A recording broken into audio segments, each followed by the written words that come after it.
ومن سيئات أعمالنا من يهده الله فلا مضل له ومن يضلل فلا هادي له ونشهد أن لا إله إلا الله وحده لا شريك له ونشهد أن سيدنا وسندنا ونبينا ومولانا محمدا عبده ورسوله أما بعد فأعوذ بالله من الشيطان الرجيم بسم الله الرحمن الرحيم اقرأ باسم ربك الذي خلق خلق الإنسان من علق اقرأ وربك الأكرم الذي علم بالقلم علم الإنسان ما لم يعلم.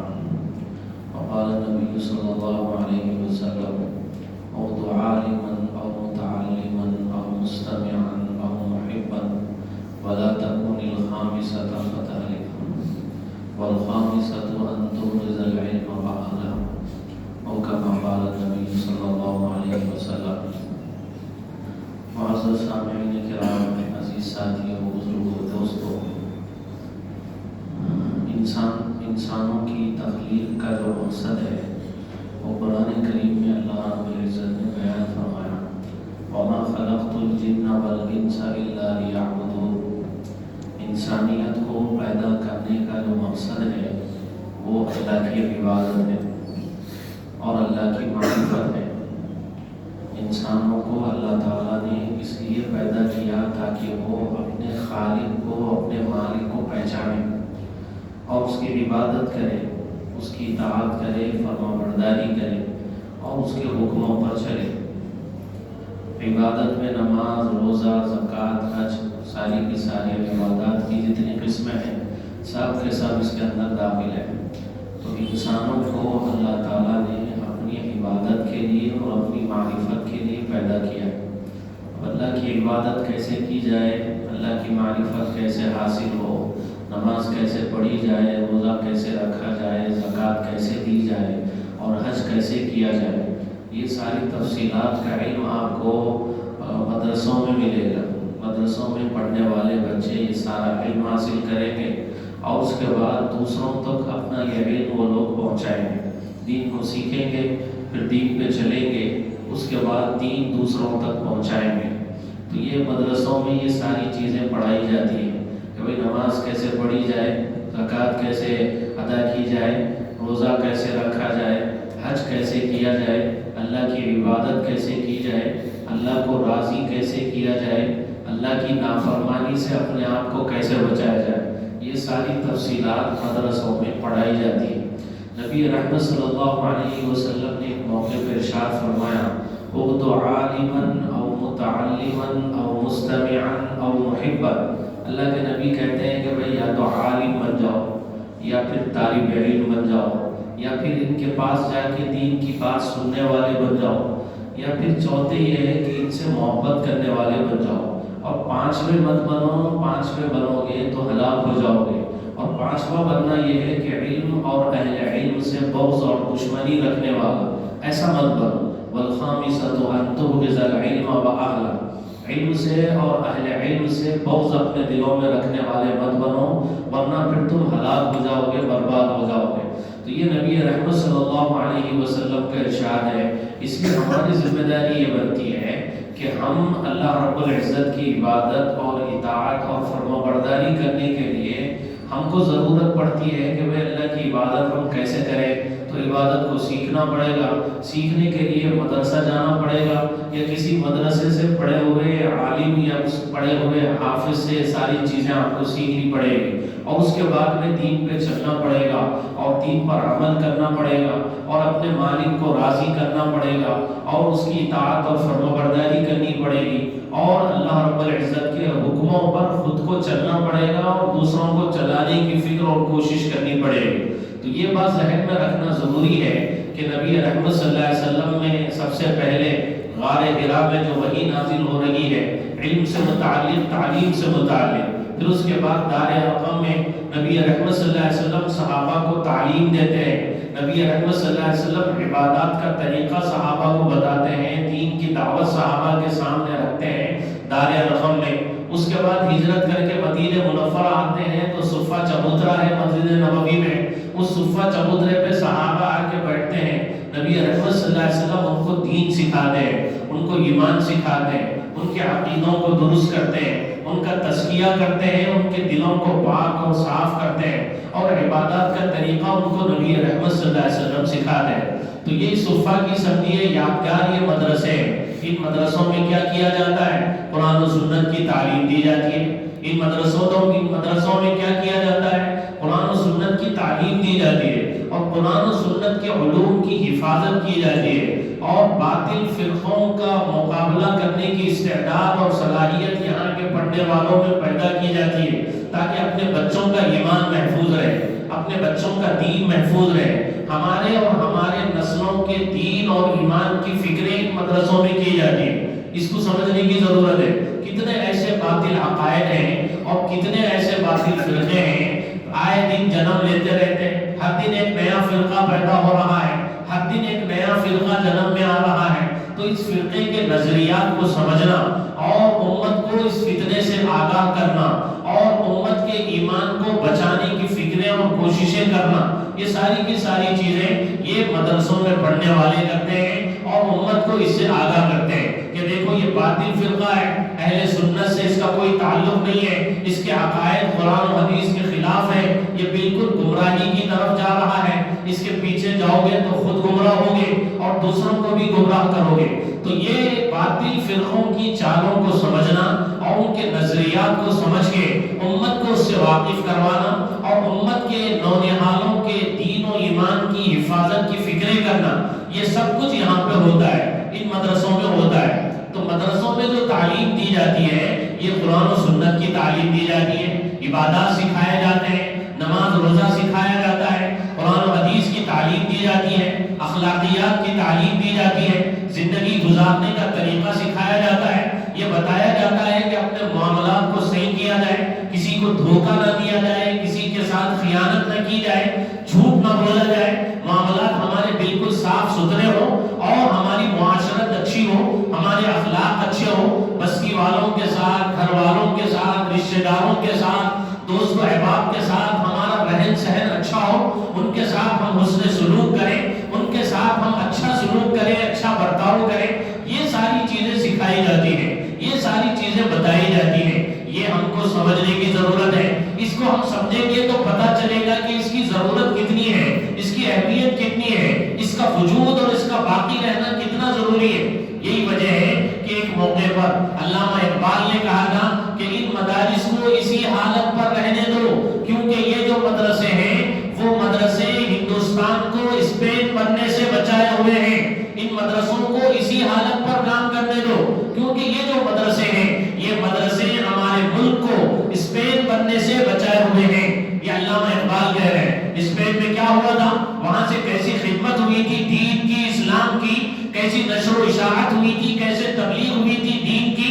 اس کے بعد ایک وقت ایسا آیا کہ عیسائیوں نے مسلم بچوں کو، مسلم بچیوں کو اپنے گھروں میں رکھا، ان کی عزتیں لوٹی گئیں، بچوں کو قتل کیا گیا، ان کو یہودی عیسائی بنا لیا گیا، ان کو عیسائی بنا لیا گیا۔ تو جہاں سے دین کی خدمت ہوئی تھی، ایک وقت ایسا آیا کہ پورے اسپین میں کوئی ایک کلمہ پڑھنے والا باقی نہیں تھا، پورے اسپین میں کوئی ایک کلمہ پڑھنے والا باقی نہیں تھا۔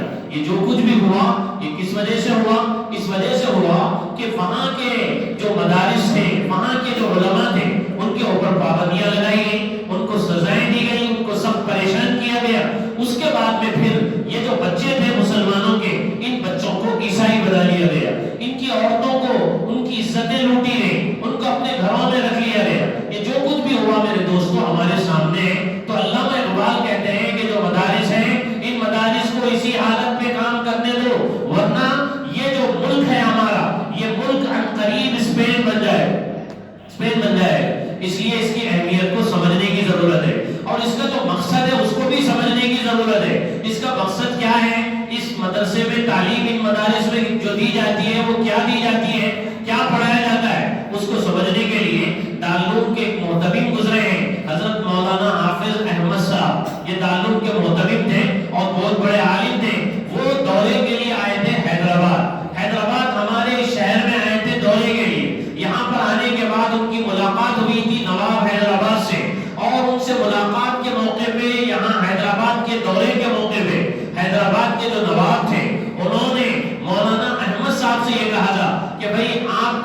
دارالعلوم کے فضلاء ہیں، آپ کے جو دارالعلوم کے فضلاء ہیں، وہ کچھ ایسے ہیں جو ہمارے سرکاری محکموں میں ملازم ہیں اور یہاں پہ کام کر رہے ہیں اور سرکاری ڈیوٹی ان کو ملی ہوئی ہے، نوکری ان کو ملی ہوئی ہے.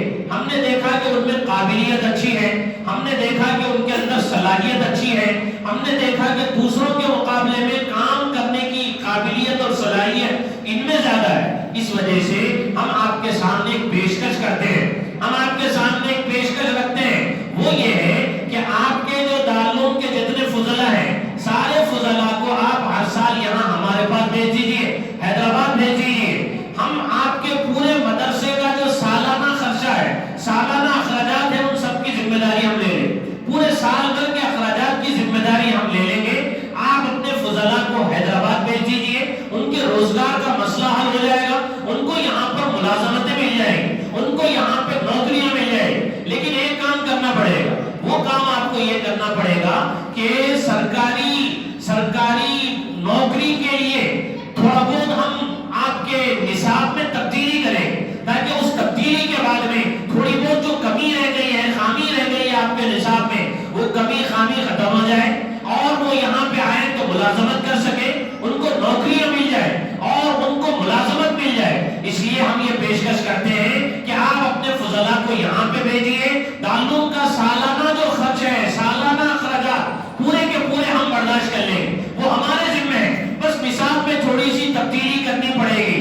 تو حضرت مولانا احمد صاحب نے کہا کہ بھائی میں دیوبند جاؤں گا، وہاں پہ جانے کے بعد میں دیوبند کے جو صدر مدرس ہیں شیخ الہند رحمت اللہ علیہ، شیخ الہند رحمت اللہ علیہ سے میں مشورہ کروں گا. ان سے مشورہ کرنے کے بعد میں آپ کو آگے بتاؤں گا. اور وہ چلے گئے.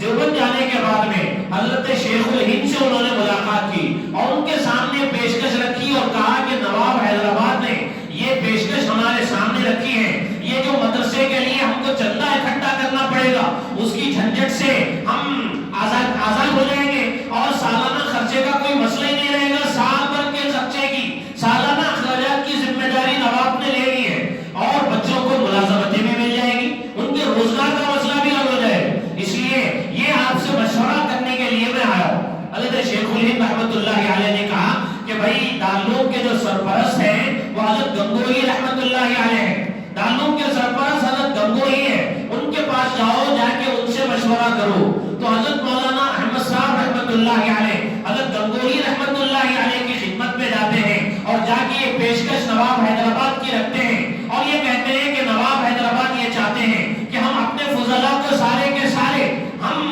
وہاں بھیج دیں حیدرآباد میں، ان کو ملازمتیں مل جائیں گی، ان کو نوکریاں مل جائیں گی اور دارالعلوم کے سالانہ اخراجات کی ذمہ داری انہوں نے لے لی ہے. بس نصاب میں تھوڑی سی ہم کو تبدیلی کرنی پڑے گی. تو یہ سننے کے بعد میں حضرت گنگوہی رحمت اللہ علیہ نے جو جواب دیا وہ جواب سننے کے قابل اور لائق ہے. حضرت گنگوہی رحمت اللہ علیہ نے جواب دیتے ہوئے یہ کہا کہ بھائی ہم نے جو مدرسہ قائم کیا ہے وہ ریاست حیدرآباد کو چلانے کے لیے ہم نے مدرسہ قائم نہیں کیا ہے. ہم نے جو مدرسہ قائم کیا ہے مسجدوں کو، مدرسوں کو آباد رکھنے کے لیے قائم کیا ہے. ہم نے جو مدرسہ قائم کیا ہے مسجدوں، مدرسوں کو آباد رکھنے کے لیے قائم کیا ہے. ہم نے مدرسہ ریاست حیدرآباد کو چلانے کے لیے قائم نہیں کیا ہے. ہم نے مدرسہ اس وجہ سے قائم کیا ہے کہ مسجدوں کو نماز پڑھانے کے لیے امام ملے، لوگوں کو نماز پڑھانے کے لیے مسجدوں میں امام ملے اور قرآن پڑھانے کے لیے مسلمانوں کے بچوں کو حافظ ملے. اس وجہ سے ہم نے مدرسہ قائم کیا ہے. ریاست جو نواب حیدرآباد کی ریاست بھاڑ میں جائے، انہوں نے کہا نواب حیدرآباد کی ریاست بھاڑ میں جائے. ہم اس کے خاطر اپنے کام کرنے کے رخ کو بدل نہیں سکتے، ہم اس کے خاطر اپنے کام کرنے کے رخ کو بدل نہیں سکتے. ہمارے مدرسوں کے قیام کا جو مقصد ہے وہ مقصد یہ ہے کہ مسجدوں میں نماز پڑھانے والے امام ملے، مسلمانوں کے بچوں کو قرآن پڑھانے والے حافظ ملے، ان کے دین و ایمان کی وہ حفاظت کر سکے، ان کو کلمہ پڑھا سکے، نماز پڑھا سکے، نماز کا طریقہ ان کو بتا سکے، قرآن پڑھنا ان کو سکھائیں. بس ہمارے مدرسے قائم کرنے کا یہ مقصد ہے. اس لیے اچھی طریقے سے سمجھ لینا چاہیے کہ یہ جو مدارس ہیں یہ اسلام کے بجلی گھر ہیں. ان بجلی گھروں سے اسلامی آبادی میں بلکہ پورے انسانی آبادی میں بجلی تقسیم ہوتی ہے، بجلی سپلائی ہوتی ہے. مدارس سے رشتے کو قائم کرنا، مضبوط کرنا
دوستوں سمجھنے کی ضرورت ہے۔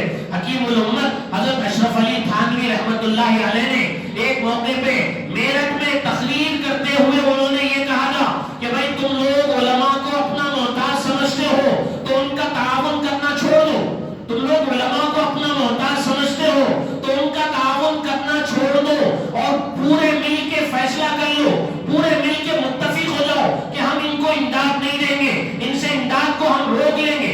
اس کے بعد حضرت نے کہا کہ جتنے علماء ہیں سارے کے سارے کوئی چاول کی دکان کھول لے گا، کوئی دال آٹے کی دکان کھول لے گا، وہ تو اپنا روزگار کسی نہ کسی طریقے سے روزگار ڈھونڈ لے گا اور تلاش لے گا اور اپنی روزی روٹی کا بندوبست کر لے گا، لیکن اس کے بعد تم اپنے اور اپنے بچوں کے ایمان کی فکر کرو۔ 50 سال کے بعد تمہارے بچے یا تو یہودی ہو جائیں گے یا عیسائی ہو جائیں گے یا آریہ سماجی ہو جائیں گے۔ یہ حضرت حکیم الامت حضرت اشرف علی تھانوی رحمت اللہ علیہ کہتے ہیں۔ تو ہمارے اپنے بچوں کے نسلوں کی ایمان کی حفاظت ان مدارس کے ذریعے سے ہوتی ہے۔ ہم اس کو سمجھتے نہیں ہیں، ہم سمجھتے ہیں ان کو بالکل معمولی۔ میرے دوستو ان سے اپنے تعلق کو مضبوط سے مضبوط تر کرنا چاہیے۔ اللہ کے نبی یہ کہتے ہیں بھئی یا تو عالم بنو یا پھر طالب علم بنو یا ان کی باتوں کو سننے والے بنو یا ان سے محبت کرنے والے بنو، 5ویں مت بنو۔ 5ویں بننا یہ ہے کہ ان سے بغض رکھا جائے، ان سے دشمنی کی جائے، ایسے مت بنو۔ اگر 5ویں بنو گے تو پھر تم ہلاک ہو جاؤ گے اور برباد ہو جاؤ گے، ہلاک ہو جاؤ گے اور برباد ہو جاؤ گے۔